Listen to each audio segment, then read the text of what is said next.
nzamenya nganirana nani wowe ushakira hariya uza gufana nzamenya nsekana na nani dore rero dore hariya ureba ni mu rugwiro hariya n'ubu wumva bimeze neza mukecuru kuza muri stade wumva hari iminsi bikongerera yo kubaho n'ibyishimo bikuzanira niyo ntagira icyo bampa niyo bagira icyo bampa ariko nkamenya ko ndicaye kuri sitade mu mupira ndataha ntabwo nkubeshya pe atsinze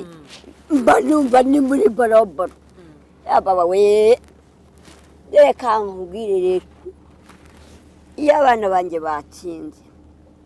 mba ndumva ndi mu ijuru ryawe baribonye ntabwo nkubeshya pe urataha urugendo rukaba rugufi rukaba rwiza bakantegera ngataha ni agahinda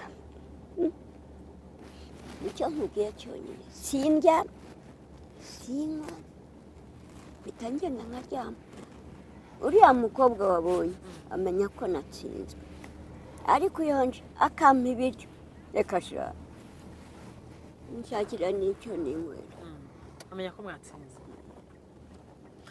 ubwo mu minsi ishize Amavubi aratsindwa makuru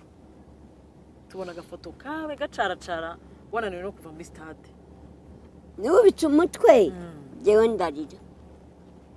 karizwa no gutsindwa Amavubi arayakunda cyane rero ntabwo nzafana abantu benshi nzafana ikipe y'u Rwanda na Mukura yonyine zonyine dore n'ubu ugiye kuri stade wambaye Amavubi ariko ka Mukura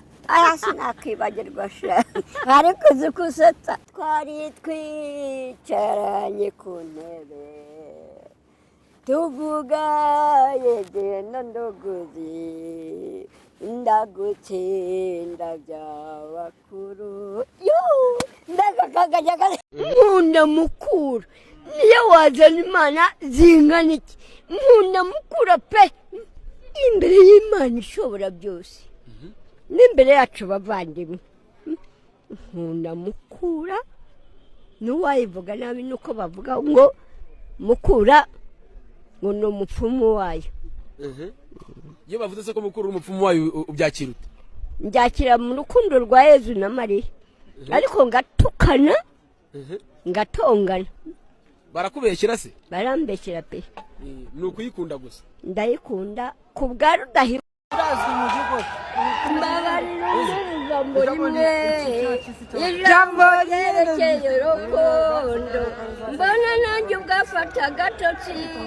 kuko kubaho kwawe utabishoboye muzera nanjye nkwize iroro ndebe nta kintu cyiza guhorana n'iyaturemye zasingiza nyagasani igihe cyose zamwambaza uko bwije n'uko bukeye